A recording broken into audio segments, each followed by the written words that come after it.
Let's grow a snowman just like this one. Check out what we need. Place a folded paper towel inside a clear sandwich bag.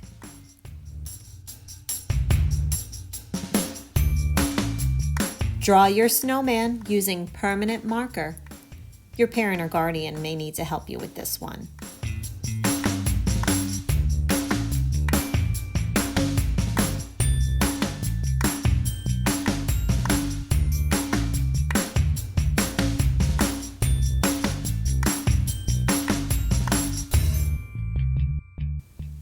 Put on those safety goggles. It's time to add the baking soda.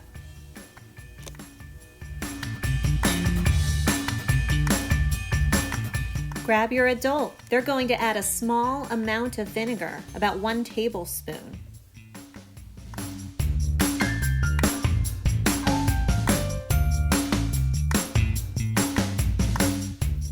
Close the bag quickly and watch your snowman grow.